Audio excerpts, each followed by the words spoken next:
넘어갑니다. 우리가 눈을 들어 하늘을 볼 때 전능하신 하나님을 볼 수 있어야 합니다. 그래서 참 이 우주가 얼마나 광활한지 우리의 상상을 초월합니다. 인간의 지혜와 판단으로 이 넓은 우주를 다 헤아릴 수가 없습니다. 사실 뭐 요즘은 이제 우주에 로켓도 발사해서 많이 인간의 지식이 넓어지고 세상 만물을 다스리고 지배하는 것처럼 생각이 들 수가 있습니다.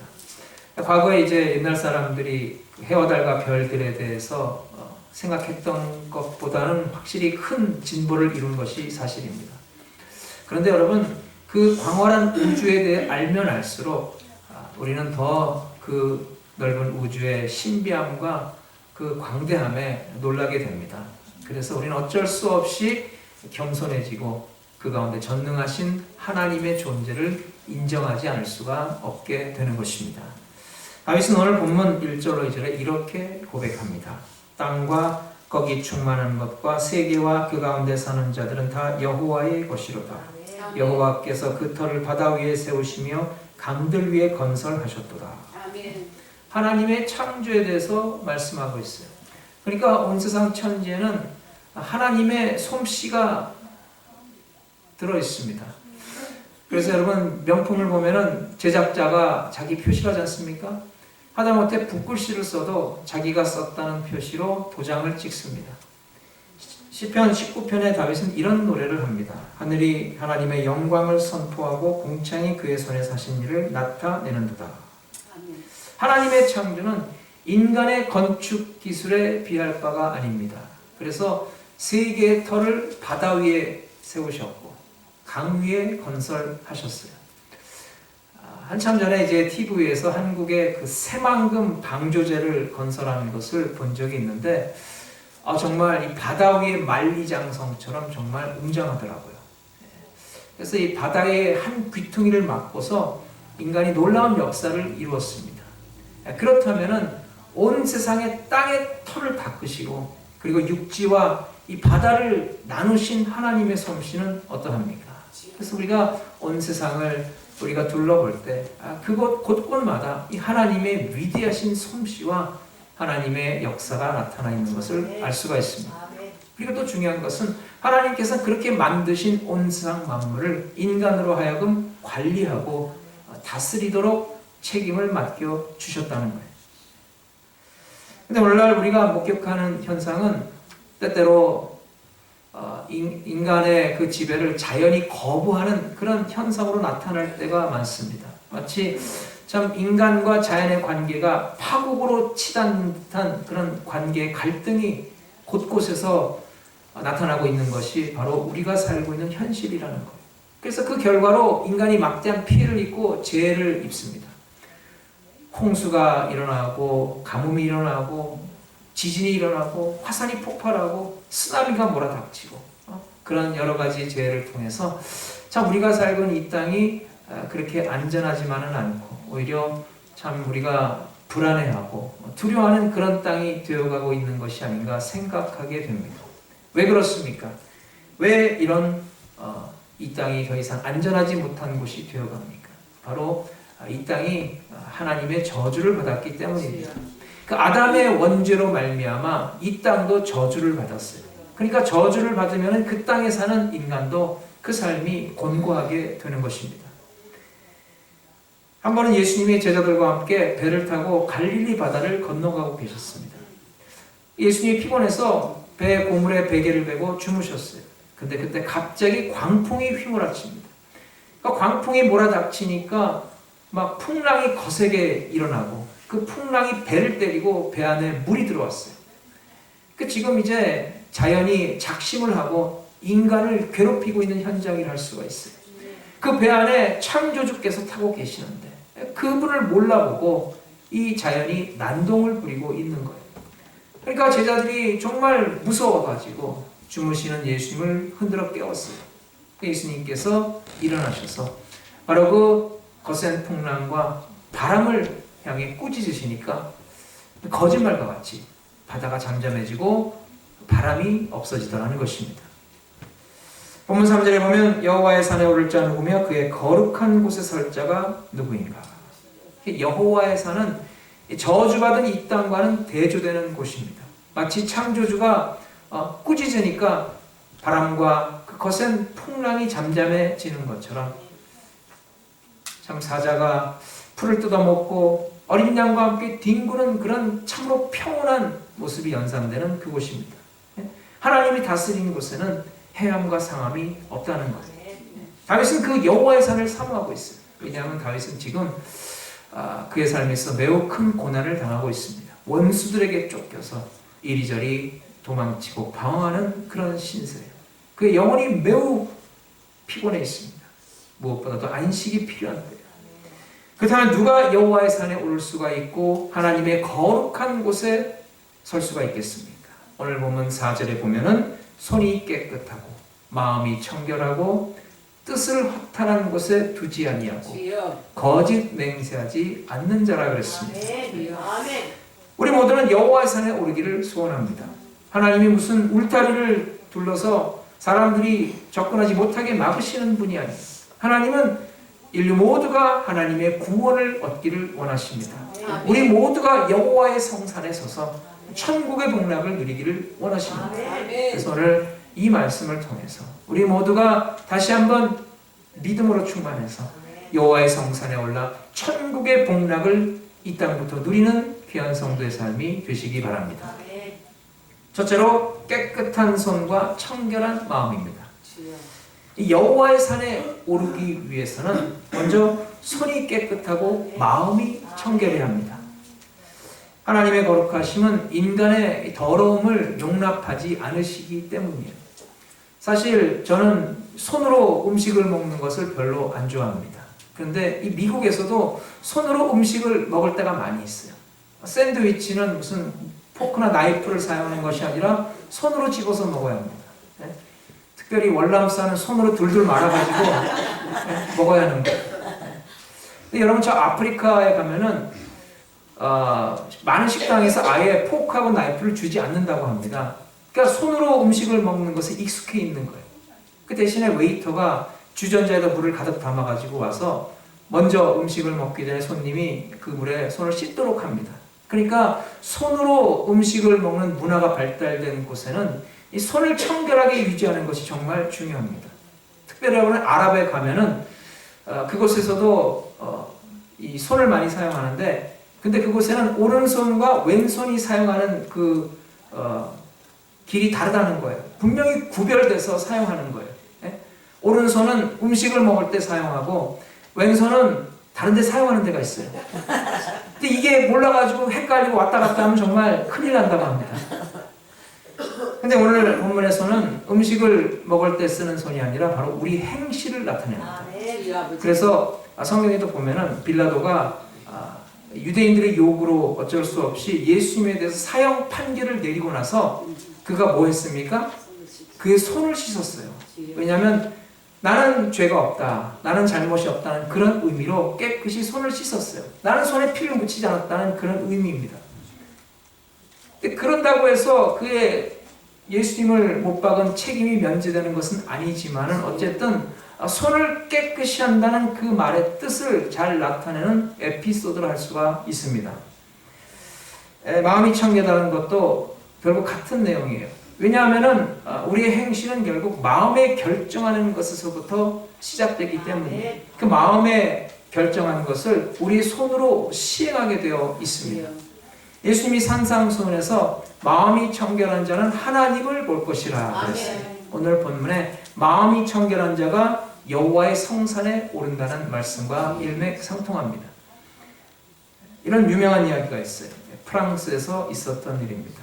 어떤 중년 신사가 이 정신과 의사를 찾아와서 상담을 하게 됩니다. 근데 그 사람이 아주 피곤하고 아주 초조한 기색이 역력한 모습으로 의사에게 이렇게 말했어요. 선생님, 저는 지금 우울증으로 큰 고통을 당하고 있습니다. 또 밤에는 이 잠을 제대로 자지 못해서 불면증으로 괴롭습니다. 도대체 그 이유를 알 수가 없겠습니다. 저를 좀 도와주세요. 그래서 이제 정신과 의사가 잘 상담을 해주고 처방을 해주고 그리고 나서 마치면서 마지막으로 이 말을 덧붙였어요. 마침 우리 마을에 전 세계적으로 유명한 코미디언이 와서 공연을 하게 됩니다. 그 사람 정말 웃기는 사람이에요. 그러니까 그 공연에 가서 세상 만사 다 잊으시고 마음껏 웃으세요. 그러면은 우울증을 치료하는데 큰 도움이 될 것입니다. 그러니까 그 말을 듣고 이 중년 신사가 더 심각한 표정으로 이런 말 하는 거예요. 뭐라고 했겠어요? 선생님이 말한 그 코미디언이 바로 접니다. 인생의 행복은 마음 먹기에 달려 있어요. 우리가 올바른 마음, 깨끗한 마음이 되기 위해서 먼저 우리 마음이 청결해야 합니다. 그러니까 세상에 구질구질한 그런 탐욕과 이기심과 분노와 그리고 악독과 죄악이 가득한 마음은 청결한 마음이 될 수가 없습니다. 근데 여러분, 이 마음은 볼 수 있는 것이 아니기 때문에 우리가 겉으로 봐선 그 마음이 청결한지 청결하지 아니한지를 알 수가 없어요. 그래서 여러분, 우리 신앙도 겉으로 드러나는 의식적인 문제가 아니라 사실 우리 내면의 우리 마음의 문제입니다. 그 이스라엘 백성들이 송아지를 잡아서 아주 멋있게 하나님께 번제로 드리면은 하나님께서 기뻐하실 줄 알았어요. 하나님이 뭐라고 하십니까? 이사야 1장 11절 보면 너희의 무수한 재물이 내게 무엇이 유익하냐? 나는 수양의 번제와 살찐 짐승의 기름에 배불렀고 나는 숫송아지나 어린 양이나 수염소의 피를 기뻐하지 아니하노라. 그 옛날 바리새인들이 청결을 굉장히 중요시했어요. 그래서 참 이 음식을 먹을 때 손을 씻지 않으면 절대 음식을 먹지 않았다고 합니다. 그리고 음식을 담는 용기들, 놋주발이나 잔이나 그런 그릇들을 항상 깨끗하게 씻는 것을 굉장히 중요시했어요. 근데 그렇다고 해서 바리새인들이 깨끗한 사람들입니까? 그렇지 않았어요. 그들은 전지전능하신 하나님, 창조주이시며 하나님의 아들이신 예수님이 눈앞에 있는데도 그분을 알아보지 못했어요. 그들은 그야말로 눈이 가리워졌던 것입니다. 왜 그렇습니까? 예수님은 그들을 향해 회칠한 무덤과 같다고 했어요. 회칠한 무덤이 뭡니까? 여러분, 이 무덤에 가면은 겉으로 띠를 화려하게 입히고 봉문을 거창하게 세우고 그리고 비석은 이태리째 고급 대리석으로 갖다 세웠지만 그 무덤 안에는 뭐가 있습니까? 시체가 있습니다. 오물과 악취를 풍기며 썩어져가는 시체가 있어요. 그게 바로 회칠한 무덤이라는 것입니다. 바리새인들은 겉은 깨끗했어요. 근데 그들의 마음은 더럽기가 한량 없었다는 거예요. 예수님의 보혈로 씻김받지 못했기 때문입니다. 바리새인들은 그 마음속에 거짓과 악독과 탐욕이 가득 찼지만은 회당에서의 기도와 금식과 봉사만 있다면은, 헌신만 있다면은 얼마든지 승리로운 신앙인으로 살 수 있다고 생각을 했어요. 그러나 여러분, 하나님은 그 마음의 중심을 보시고 과연 하나님을 사랑하는가 사랑하지 않는가를 판단하신다는 것입니다. 그 마음이 청결한가 청결하지 않은가를 하나님은 보신다는 거예요. 시편 51편 10절에 다윗은 이렇게 고백합니다. 하나님이여 내 속에 정한 마음을 창조하시고 내 안에 정직한 영을 새롭게 하소서. 우리는 육신의 눈으로 하나님을 보는 거예요. 육신의 눈으로 보는 게 아니라 마음의 눈으로 보는 것입니다. 우리 예수님을 생각해 보세요. 예수님은 저 들에 나는 저 하늘에 나는 새들을 보실 때, 저 들에 핀 백합화를 보실 때 바로 하나님의 따스하시고 자비로운 손길을 보셨어요. 여러분, 예수님의 제자는 우리도 마찬가지입니다. 우리는 예수님의 마음을 품은 성도입니다. 그렇기 때문에 우리도 하나님께서 지으신 세상 만물을 바라볼 때 바로 하나님의 눈으로 보아야 한다는 거예요. 아멘. 그래서 하늘의 별을 바라보면서 울려 퍼지는 뇌성을 들으면서 하나님의 오묘한 솜씨를 우리가 느껴야 합니다. 그리고 숲속이나 험한 산 골짜기에 지저귀는 새소리들과 고요하게 흐르는 시냇물을 우리가 보면서 들으면서 하나님의 음성을 우리가 들을 수가 있어야 합니다. 아멘. 우리가 마음이 청결할 때 하나님을 배울 수가 있습니다. 우리 행실의 손이 깨끗할 때 우리 하나님의 주신 사명을 잘 감당할 수가 있습니다. 아멘. 사랑하는 여러분, 오늘도 우리의 마음이 청결하고 우리의 행실이 올바라서 아멘. 하나님께 영광 돌릴 수 있기를 바랍니다. 아멘. 그러기 위해 먼저 우리가 우리의 심령이 예수님의 보혈로 씻김 받아야 합니다. 아멘. 그래서 우리가 마음이 청결하고 행실이 올바라서 여호와의 성산에 올라 이 땅 가운데서 하나님의 천국의 복락을 온전히 누리는 성도가 되시기 바랍니다. 아멘. 둘째로 뜻을 허탄한데 두지 않는 자라 그랬습니다. 허탄하다는 것은 이제 공허하고 허무하다는 것을 의미합니다. 그러니까 텅 비어 아무것도 없는데 괜히 뭔가 있는 것처럼 느껴지는 거예요. 여러분, 우리 인생은 내일을 모릅니다. 1년은커녕 내일 일도 모르는 것이 바로 우리네 인생입니다. 그 인생을 향해 거창한 계획을 세우지만은 사실은 1년은커녕 내일 일도 우리가 장담할 수 없다는 거예요. 그래서 이런 인생을 가리켜서 성경은 있다가 사라지는 아침 안개와 같다 그랬어요. 자욱이 끼었는데 언제 그랬냐는 듯이 금방 사라지는 것이 바로 아침 안개입니다. 그러니까 지금 내가 내 삶을 생각해 보면은 모든 것이 확실하고 그리고 계획대로 모든 것이 차질 없이 잘 진행되는 것 같은데, 여러분, 우리보다 앞서 세상을 떠난 사람들을 생각해 보세요. 그 사람들도 이 세상에 있을 때 우리들과 같은 생각을 했을 거예요. 그러나 그들이 세상을 떠난 지금 이 세상은 어떻습니까? 아무 일도 없었다는 듯이, 언제 그랬냐는 듯이 세상은 잘만 굴러갑니다. 사람들의 기억 속에서 너무나도 쉽게 잊혀집니다. 우리는 사실 언제라도 하나님이 부르시면 하나님께 달려갈 준비가 되어 있어야 합니다. 하나님이 부르시는데 아닙니다. 나는 아직 준비 안 됐으니까 부르지 마세요 라고 거부할 사람이 누가 있겠습니까? 예수님의 비유에 보면은 이 어리석은 부자의 이야기가 나옵니다. 어떤 사람이 한 해 농사를 잘 지어서 엄청난 소출을 얻었어요. 그러니까 옛날 곳간에는 다 저장할 수가 없는 거예요. 이 사람이 어떻게 할까 고민을 합니다. 그러다가 자기 스스로에게 이렇게 생각합니다. 내가 옛날 곳간을 헐고 새 곳간을 지어서 내가 이번에 수확한 곡식을 가득가득 채우리라. 그리고 여러 해 쓸 물건도 가득가득 채우고, 그리고 내 영혼에게 이렇게 말하리라. 내 영혼아, 여러 해 동안 쓸 물건과 곡식을 가득가득 채웠으니 이제는 편안히 쉬고 먹고 마시고 즐기자. 그러니까 이제 모든 필요한 거 다 준비했으니까 이제 남은 것은 행복뿐이라는 거예요. 이제는 먹고 마시고 즐기면 된다는 거예요. 누구 마음대로. 하나님은 그날 밤 그의 영혼의 주인 되신 하나님께서 그를 데리고 갈 계획을 세우셨다는 거예요. 그래서 우리 인간의 한계를 아는 우리로서는 세상 허탄한 것에 뜻을 두어서는 안 됩니다. 세상 헛된 것을 자랑거리로 삼아서는 안 됩니다. 여러분, 세상에 허탄한 것은 허무한 거예요. 실상이 없는 것입니다. 바울은 이렇게 고백합니다. 빌립보서 3장 13절, 내가 이미 얻었다 함도 아니요 온전히 이루었다 함도 아니라 오직 내가 그리스도 예수께 잡힌 바된 그것을 잡으려고 표대를 향하여 그리스도 예수 안에서 하나님이 위에서 부르신 부름의 상을 위하여 쫓아가노라. 그래서 이 땅에서 무엇을 잡기 위해서, 무엇을 얻기 위해서 사는 것이 아니라 예수님께 잡힌 바된 그것을 향해 쫓아간다고 그랬어요. 예수님께 잡힌 바된 그것이 무엇입니까? 그것은 이 세상의 것이 아니라 하늘의 소망입니다. 그래서 바울은 그런 믿음으로 사명을 감당했고 그의 말년에 이렇게 고백합니다. 내가 선한 싸움 다 싸우고 달려갈 길 다 마치고 믿음을 지켜노라. 인생은 뭔가를 이뤄놓고 뭔가를 성취하는 것이 아니라는 거예요. 인생은 달려가는 거예요. 하나님께서 정해주신 표대를 향해 달려가는 거예요. 그러니까 달려갈 길 다 마치고 선한 싸움 다 싸우고 믿음을 지킨다는 거예요. 그러니까 오늘도 우리는 우리의 주어진 믿음의 자리, 생활의 자리에서 내게 주어진 일에 최선을 다하며 하나님께서 정해주신 표대를 향해 달려가는 것입니다.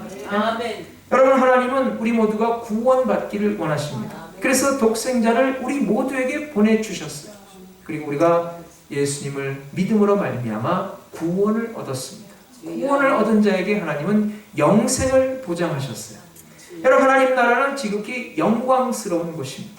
반면에 우리가 사는 이 땅은 보잘것이 없는 곳이에요. 하나님 나라는 영원합니다. 그러나 이 세상은 잠시 잠깐입니다. 그래서 우리가 저 영원한 하나님의 나라에서 영생 복락을 누리게 될 터인데 어찌 잠깐 있다가 사라지는 이 세상의 헛된 것과 운명을 같이 하겠습니까?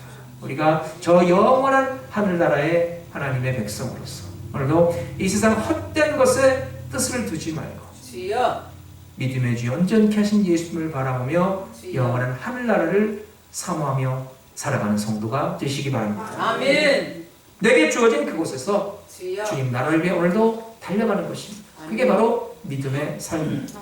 오늘 하루를 주신 것도 다 하나님의 은혜예요. 아멘. 하나님의 뜻입니다. 아멘. 예? 그때 오늘 하루 주신 그 은혜 가운데 우리가 할 일을 하면 되는 것입니다. 내일로 미루지 마세요. 여러분 내일은 없습니다. 내일 하나님이 주셔야 있는 거예요. 주여. 우리 인생을 영원한 하나님의 나라를 위해 사용하세요. 주여. 그날 주님 앞에서 최선의 삶을 살라는 거예요. 그렇다고 해서 아무 계획 없이 그냥 무턱대고 되는 대로 살라는 것이 아닙니다. 우리의 마음에 경영을 해야 합니다. 계획을 세워야 합니다. 아멘. 그러면 동시에 우리가 늘 하나님 말씀에 귀를 기울여야 합니다. 우리가 아무리 마음에 경영했다 할지라도 하나님의 뜻이 다른 곳에 있으면은 우리가 마음에 경영한 것을 내려놓을 줄 알아야 합니다. 그것이 바른 지혜로운 성도의 삶입니다. 아멘. 잠언 16장 9절 사람이 마음으로 자기의 길을 계획할지라도 그 걸음을 인도하시는 이는 여호와시니라. 아멘. 우리 모두 겸손히 주님 앞에 우리의 뜻을 내려놓을 수 있길 바랍니다. 아멘. 그리고 오늘이라는 날에 내게 주어진 시간에 내게 주어진 자리에서 우리가 해야 할 최선의 일을 감당하는, 그래서 여호와의 성산에 오르는 성도가 되시기 바랍니다. 아멘. 셋째로 거짓 맹세하지 않는 자입니다. 기본적으로 사람의 맹세는 불완전하고 거짓된 것인 경우가 많습니다. 한번 그 예를 들어볼까요? 예수님께서 잡히시던 밤에 제자들과 식사를 하시고 이 감람산에 가시면서 제자들에게 이런 말씀을 하셨어요. 오늘 밤 너희들이 다 나를 버리고 떠나리라. 그러니까 베드로가 나서면 이렇게 말했어요. 주님, 다른 사람이 다 주님을 떠난다 할지라도 나는 절대 주님을 떠나지 않겠습니다. 그러니까 예수님께서 한수를 더 떠서 이런 말씀하시는 거예요. 베드로야, 네가 그렇게 얘기하지만 네가 오늘 새벽닭이 울기 전에 나를 3번 부인할 것이라. 그러니까 베드로가 발끈해가지고 이렇게 말했어요. 주님, 내가 주님과 함께 죽을지언정 절대 주님을 부인하지 않겠습니다. 근데 어떻게 됐습니까? 예수님께서 붙잡혀서 십자가에 달리시게 되니까 제자들이 전부 다 뿔뿔이 흩어져서 예수님을 버리고 도망갑니다. 근데 베드로는 자기가 큰 소리 친 것도 있고 또 진짜 주님이 염려되기도 해서 멀찌감치 뒤따라서 예수님이 붙잡혀 가실 때 따라갔고, 그리고 예수님이 온갖 고초를 겪으실 때 사람들 무리 틈에 섞여서 그 동정을 살피고 있었어요. 근데 지나가던 사람이 베드로를 보고 하는 말이 너 저 예수랑 한 패거리 아니야? 그 베드로가 그냥 갑자기 기겁을 해가지고 아니라고, 난 저 예수 절대 모른다고 부인을 했어요. 그래서 그 자리를 피해서 옆으로 가니까 또 다른 사람이 하는 말이 너 저 예수랑 한 패거리 맞잖아. 그러니까 베드로가 아니라 절대 아니라고, 이번에는 그가 맹세까지 하면서 부인을 했어요. 또 옆에 있는 사람이 물어보기를 당신 갈릴리 사투리 쓰는 거 보니까 저 예수랑 한 패 맞는데 뭘 그래? 그러니까 이번에는 베드로가 기겁을 하면서 저주까지 하면서 맹세했다고 했어요. 저주했다는 것은 내가 예수와 한 패거리라면 나는 저주를 받아도 싸다는 거예요. 네? 여러분, 베드로가 그렇게 나쁜 사람이 아니에요. 베드로가 좀 덤벙대고 괜히 주제넘게 나서서 실수를 많이 저지르고 너무 경망스럽게 앞뒤 가리지 않고 그냥 신중하지 못해서 사람들에게 많은 민폐를 끼친 적은 있지만은 베드로가 나쁜 사람이 아니에요. 베드로가 진짜 그렇게 거짓말을 밥 먹듯이 하는 사람이 결코 아닙니다. 그런데도 처한상이 급하다 보니까 결국은 그런 거짓된 맹세를 하게 되더라는 거예요. 예수님과 함께 있을 때 베드로는 절대 예수님을 부인할 생각이 없었어요. 주님과 함께 죽을지언정 절대 주님을 부인하지 않겠다고 했지만은 결국 자기도 예수님처럼 저렇게 붙잡혀서 고초를 겪고 목숨이 위태할 것이라는 생각을 하니까 예수님 앞에 큰 소리 쳤던 것은 완전히 잊어버리고 그런 거짓된 맹세를 하게 되었다는 것입니다. 여러분, 그래서 참 인간이란 이렇게 믿을 수가 없는 존재예요. 여러분, 왜 재판을 합니까? 재판을 하는 것은 분명히 한쪽이 거짓말을 하기 때문에 어느 쪽이 옳은가를 가려내기 위함입니다. 그래서 재판장에 가면은 내가 잘못했습니다라고 얘기하는 사람 하나도 없어요. 다 저 인간이 문제가 있다고, 상대방에게 손가락질하면 저 사람이 죄인이라고 얘기를 합니다. 근데 여러분 분명히 둘 중에 하나는 거짓말하고 있다는 거예요. 그래서 온갖 증거를 다 동원해가지고 판사가 결론을 내리지 않습니까? 여러분 10계명의 9번째 계명이 바로 거짓 증거하지 말라는 거예요. 근데 여러분 우리가 살면서 이 10계명의 제9계명을 지키기가 얼마나 어렵다는 것을 우리가 실감합니다. 왜냐하면 우리에게 조금만 불리해지면 쉽게 거짓말을 하기 때문이에요. 심지어 거짓말하는 것으로 모자라서 맹세까지 합니다. 하나님의 이름까지 들먹일 때가 있어요. 그러니까 하나님이 그거 들으시면서 얼마나 화가 나시겠어요. 뭐 맹세할 때 어떤 사람은 손에 장을 지진다는 얘기를 합니다. 그런 사람 믿어지십니까? 세상에 손에 장을 지진다는 사람 많이 봤어도 거짓말 탄로나가지고 손에 장 지진 사람 한 사람도 못 봤어요. 거짓말 하더라도 자기만 거짓말하지 왜 하나님까지 거짓말을 하게 만듭니까? 또 거짓말을 안 하더라도 진실이라 할지라도 문제는 뭡니까? 그 마음이 자꾸 변하는 거예요. 변덕이 죽을 듯해요. 그래서 어제 한 말 다르고 내일 한 말 다르고 내가 언제 그런 말 했냐고. 그 당시 큰 소리 칠 때는 진심으로 한 말이에요. 근데 상황과 환경에 따라서 그 마음이 왔다리 갔다리 하는 거예요. 그래서 참 저도 옛날에 과거에 섬기던 교회에서 보면은 성도들이 저보고 목사님 정말 좋으십니다. 우리 목사님 최고입니다. 훌륭하십니다. 저는 끝까지 목사님 지켜드리겠습니다. 목사님 절대 우리 교회 떠나지 마세요.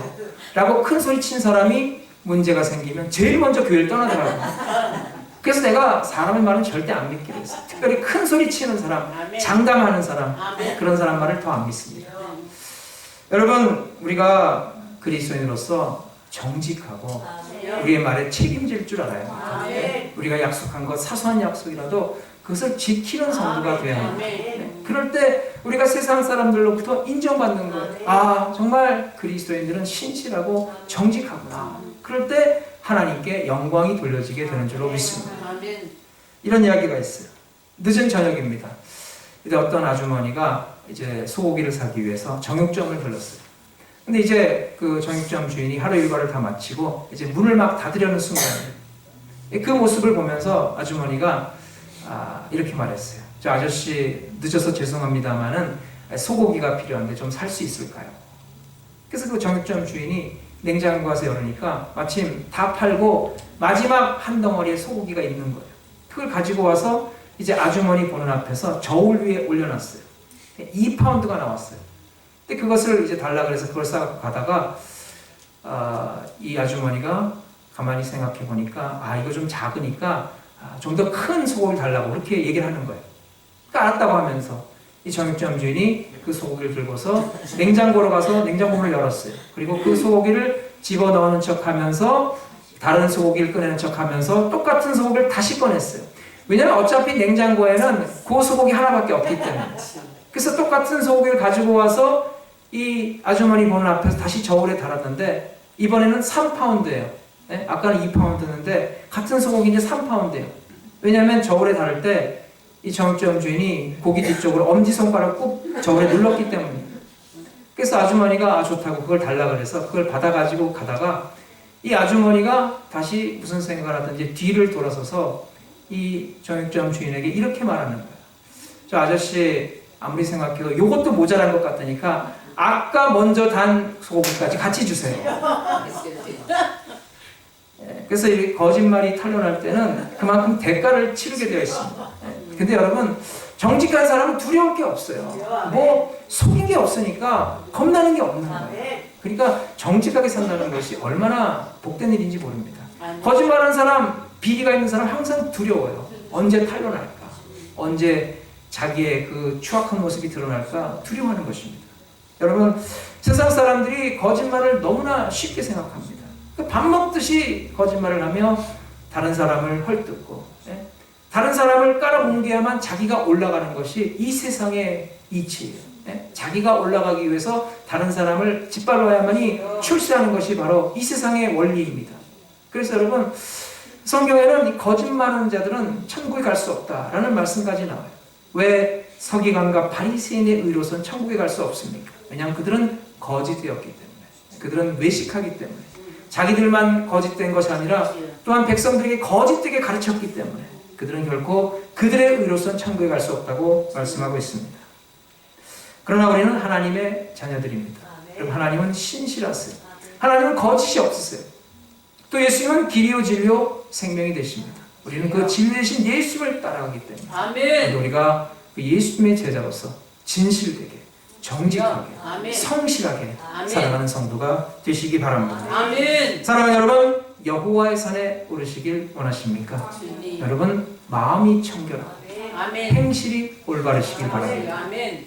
또한 세상 헛된 것에 우리의 뜻을 두지 말고 전능하신 하나님을 바라보며 표대를 향해 달려가는 성도가 되시기 바랍니다. 아멘. 또한 거짓된 삶이 아니라 정직하고 진실되게 살아서 세상 사람들을 통해 하나님께 영광이 돌려지도록 헌신하는 성도가 되시기 바랍니다.